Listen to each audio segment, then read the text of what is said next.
Саламатсыздарбы, кыргызстандыктар? Улуу журтум деп айтканга да болбой калды. Себеби улуулук көрө алган жокмун. Мындан ары кыргызстандыктар деп эле жүрбөсөк. Бүгүн 11-январь. Кечээ выбор болуп өттү. Анан мен майны деле берген эмесмин. Бүгүн ошо ордого келсем, эң акыркы орунду алдыңыз дейт. Анан кубанып калдым. Акыркы орунду алганымачы. Мен Сооронбайдын сезону бүттү. Сен кыргызды өзүң дагы мучить этпе. Сен доордун талабын билбейсиң. Тынчтык жолу менен бийликти мага өткөрүп берсең, мен сени сактап калгым келип атат.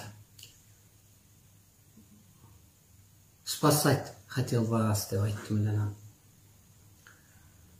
Мен ошентип чыккандан Сооронбай иш козгоду. Анан мен соттолгону келген эмесмин ааламдан. Соттогону келгем деп өзүнүн сүрөтүн, Жумабековдун ырайымдын, Чубактын сүрөтүн коюп, мына ушулар соттолот, булар артка тартып атат, элдин эмгегин жеп атат, доордун талабын билбей атат деп эле мына асты ааламга жаны кетти. О дүйнөгө узатканга да мен укугум бар. Мен ошентип жүргөн кезде Садыр мунапус сурап түрмөдө жаткан адам болгон. Садыр 8 жыл качып Москвалап, жалпысынан 8, 4 жыл качты, 4 жыл түрмөдө отурду айтор. Антип жүргөндө мен кыргызды ошо телеге акча төлөп, өстүрүп, улуулугун таанытып, көп ааламдык эмгектерди кылып койгом. Мен ааламдан бөлүнгөн ак адаммын. Мен кыргыздын каркырасын сатып ийген эмесмин. Мен жанагы Абдил Сегизбаев далилдеп чыккандай андай менде фактылар жок. Мен уйгурский происхождение эмесмин, тегим түбүм сарбагыш, жантай, кыргыз. Эне атам элдикинде шпион болгон эмес. Анан ал биринчи чыгып, мен түбүнө түшүп калганым мындайдан болуп калыптыр да, наоборотчу, өзү жашоо мындай болуп калыптыр. Муну менен эмне айтайын? Садырды жеңди деп бүгүн 2 журналист келиптир, эмне дейсиз деп. Садыр жеңген жок. Сооронбай бир кезде жеңген. Оңган. Соге досум, бактылуу бол деп Атамбаев бата берген. Акана жеңсе 6 жыл отурбайт беле. Жеңсе, жеңиштин ар жагында анда оңдоп кетпейт беле. 3 жылда кыргызды артка тартты. Баркыбызды, репутациябызды түшүрдү, честибизди түшүрдү Сооронбай. Эл эмоцияда жүрүп, вирус, шешек, писих оорулар пайда болуп кетти. Жакындарын көкөлөтүп барып, көмкөрөсүнөн кетти. Мына өзү да көмкөрөсүнөн жөнө өлбөгөн 4 жылга көтөрүп. Бул жеңиш эмес да, мына Сооронбай деле 3 жыл мурун жеңгенде.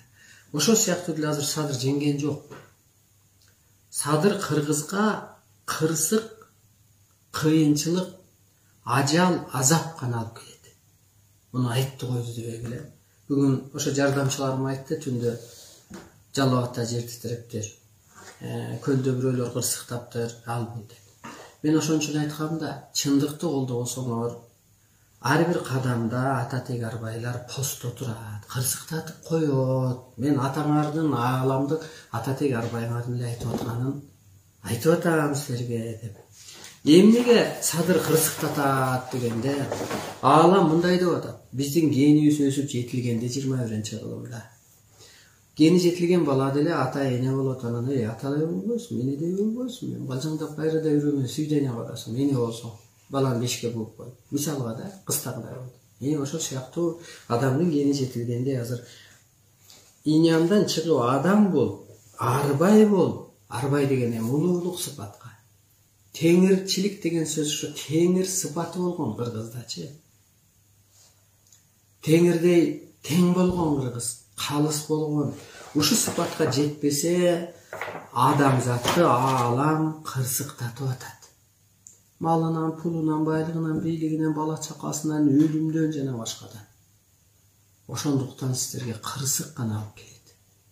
Анткени бул доордун талабын билбейт, өстүрө албайт, үйлөлөтө албайт. Ошон үчүн муну жеңиш деп эле койсоңор болот.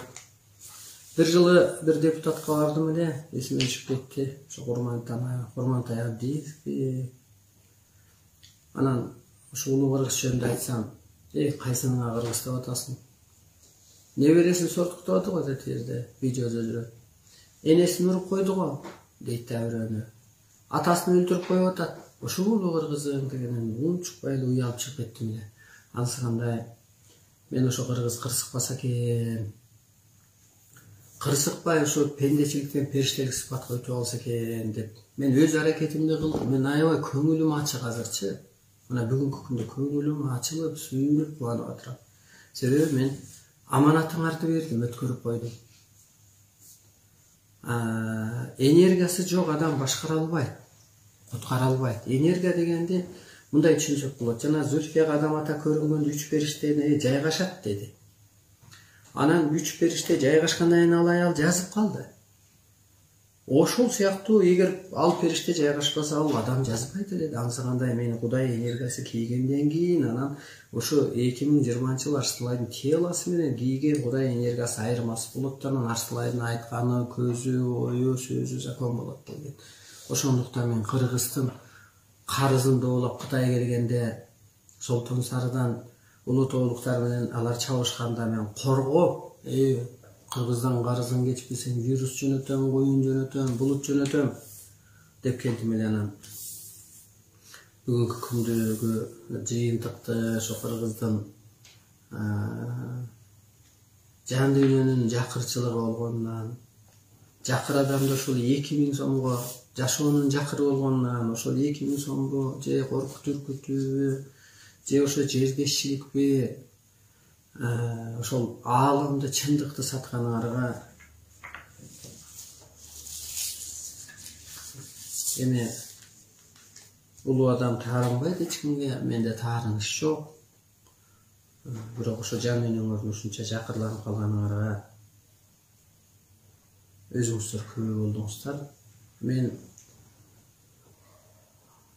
кыргызга эле эмес, адамзатка шарт окуйм, адамзатка багыт берем, дүйнө элине да талап коем, ошо периштелик, арбайлык сыпатка, инопланеталдык деңгээлге өт деп. Талабымды аткарбаса мен ар баланы кыла берем. Менин Абдулдаевдин телосун ошо жаңы Кудай энергиясы кийип алган. Мен деген сөз ошо Кудай деген сөз. Ошо Кудай ошону кыла берет. İçimdeki Kudai ayta berет, оозум айта берет, içimdeki Kudai энергияны жумшай берет. Ошентип мен бул Садырдын жеңишин көргөн жокмун. Буга күбө болосуздар, саат сайын, кадам сайын. Мен го эме чыныгы кызматымды аткарып кете берем. Мен духум түшкөн жок, тетирисинче аябай көтөрүлүп калды. Себеби Арстанбай кутулду, эми эл карыз келген жер бар. Америкага дагы мен шарт окугам, ушу табиятты сактап калуу үчүн күрөшөсү деп. Анан мына азыр сактайбыз деп Джо Байден аябай аракеттерди кылып атат.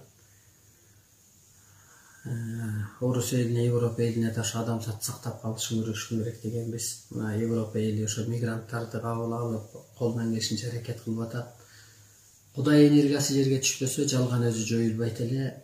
Анан ушул жалганчылардын акыркы күндөрү бүтүп атат. Ошо байманаттардын, калпычылардын, өзүмчүлөрдүн.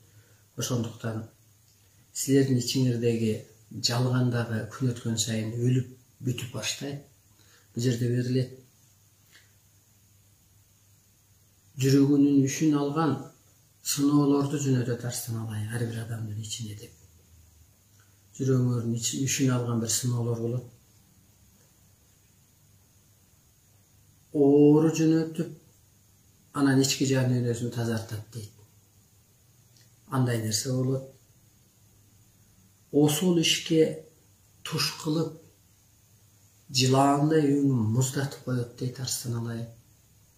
Мен деп коерм, абада воздух духтар аткара берет, аба менен кире берет.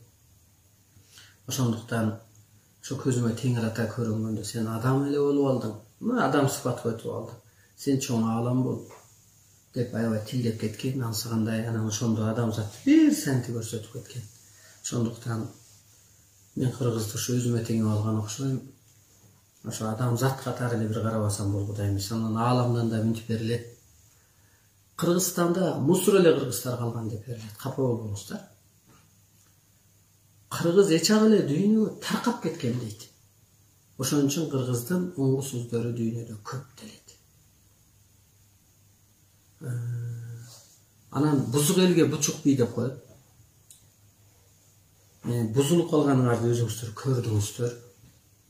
Эми бучук бийди башыңыздарга кармап алып туруп туруңуздар. Не дейбиз ана?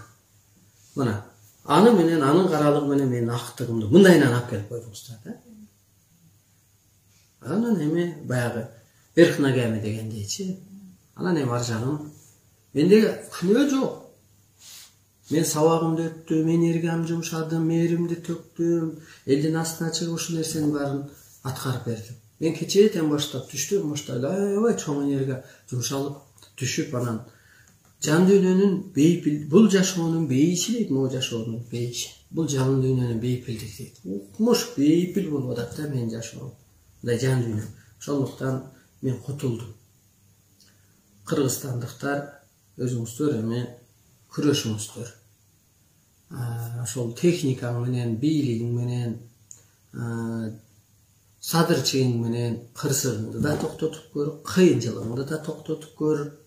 Же аалаң күчтүү экен, же жердеги көрдөн чыккан, түрмөдөн чыккан адам сиздерди сактап келбек экен, эми күрөшүп көрүңүздөр.